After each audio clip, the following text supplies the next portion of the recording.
Welcome to budget cooking. இன்னைக்கு நம்ம பார்க்க போகிறது பன்னீர் 65. பன்னீர் இருந்தால் மட்டும் போதும், 10 நிமிஷத்தில் நல்லா மொறுன்னு ரொம்ப ஈஸியாக இதை நம்ம வீட்டிலையே செஞ்சிடலாம். வாங்க எப்படி செய்கிறதுன்னு பார்க்கலாம்.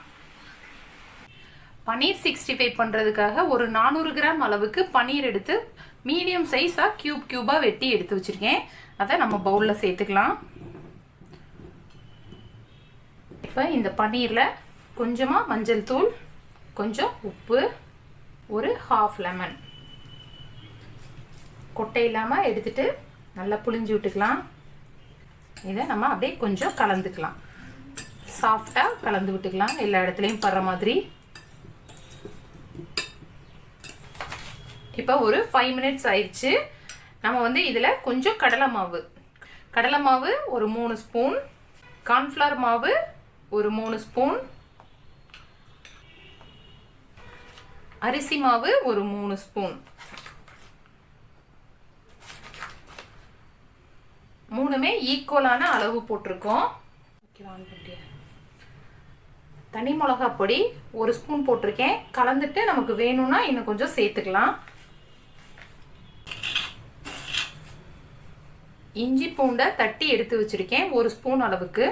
ஒரு துண்டு இஞ்சியும் கொஞ்சம் ஒரு 2-3 பல்லு பூண்டும் சேர்த்து தட்டி வச்சிருக்கேன். அதை கொஞ்சம் போட்டுக்கலாம். மிளகுத்தூள் ஒரு ½ ஸ்பூன், கரம் மசாலா தூள் ஒரு ½ ஸ்பூன். இது எல்லாத்தையும் போட்டுட்டு கொஞ்சமாக தண்ணியை தெளிச்சுக்கணும். ரொம்ப தெளிக்கக்கூடாது, லேசாக தெளித்து அப்படியே இதை நம்ம பெசரி விட்டுக்கணும்.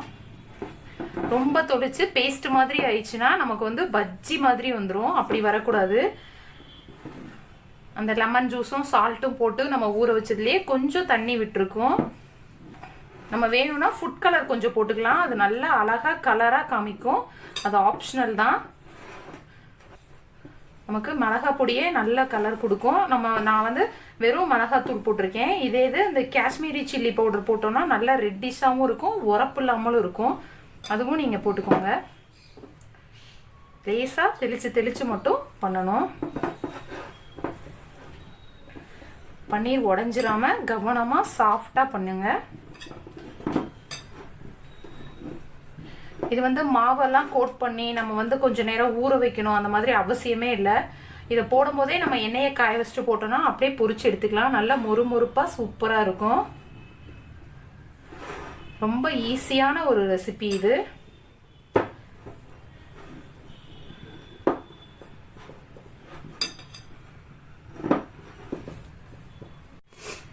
இப்போ நம்ம மசாலாலாம் எல்லா இடத்துலையும் பட்டுருச்சு. நம்ம எண்ணெயை காய வச்சு அழகாக பொரிச்சு எடுத்துக்கலாம். இப்போ எண்ணெயை காய வச்சுக்கலாம். இப்போ நம்ம இதை பொரிக்கிறதுக்கு தேவையான எண்ணெயை ஊற்றிக்கலாம். எண்ணெய் நல்லா காஞ்சிக்கட்டும். இப்போ எண்ணெய் நல்லா காஞ்சிருச்சு. நம்ம கோட் பண்ணி வச்சிருக்கிற பன்னீர் துண்டுகளை போட்டுக்கலாம்.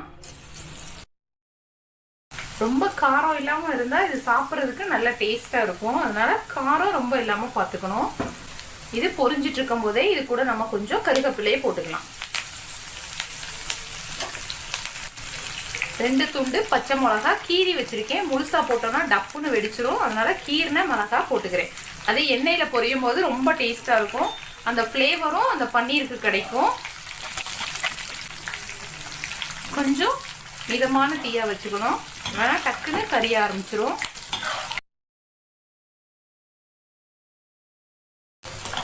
இது நம்ம வெறும் வீட்டில் இருக்கிற அந்த மிளகா பொடி போட்டதுனால கொஞ்சம் கலர் கம்மியாக தெரியுது. இதே இது நம்ம கொஞ்சம் ஃபுட் கலர் சேர்த்தோம்னா நல்ல ரெட் கலரில் பார்க்குறதுக்கே அழகாக இருக்கும்.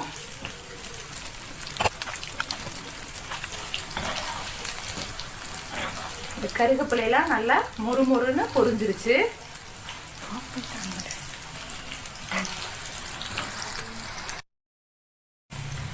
நம்மளோட பன்னீர் பீசஸ்லாம் சூப்பராக வெந்து வந்துருச்சு. நம்ம இதை அப்படியே ஒரு டிஷ்யூ இருக்க பிளேட்டில் மாற்றிக்கலாம்.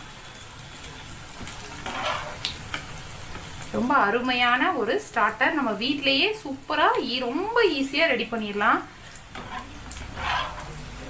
எல்லாருக்கும் ரொம்ப பிடிச்ச ஒரு ரெசிபியாக இருக்கும் இது. கண்டிப்பாக நம்ம ஹோட்டல்ஸ்ல எல்லாம் போய் ஆர்டர் பண்ணி சாப்பிட்டோம்னா இதெல்லாம் ரொம்ப காஸ்ட்லியாக தெரியும். நம்மளால பிடிச்ச அளவுக்கு நிறைய சாப்பிட முடியாது. நம்ம இந்த மாதிரி வீட்டில் ட்ரை பண்ணும்போது வேணுங்கிற அளவுக்கு சாப்பிட்டுக்கலாம். நல்ல டேஸ்டாகவும் இருக்கும். இதே மாதிரி எல்லா பன்னீர் துண்டுகளையும் பொரிச்சு எடுத்துக்கலாம். அருமையான பன்னீர் 65 பீசஸ்லாம் சூப்பராக ரெடி ஆயிடுச்சு பாருங்க. மசாலாலாம் கோட்டாயி ஒரு பக்கம் பன்னீர் மசாலா எல்லாமே இருக்கு. காரம் கம்மியாக தான் இருக்கு, அதனால தான் நல்லா சாப்பிட முடியும். நல்ல சூப்பரான ரொம்ப ஈஸியான ஈவினிங் ஸ்நாக்ஸ் இது. நீங்க கண்டிப்பா இதை வீட்டில் ஒரு வாட்டி ட்ரை பண்ணி பாருங்க. எப்படி இருக்குன்னு எனக்கு கமெண்ட் பண்ணுங்க. உங்களுக்கு இந்த வீடியோ ரொம்ப பிடிச்சிருந்துச்சுன்னா லைக் பண்ணுங்க, ஷேர் பண்ணுங்க, மறக்காம சப்ஸ்கிரைப் பண்ணுங்க. தேங்க்யூ.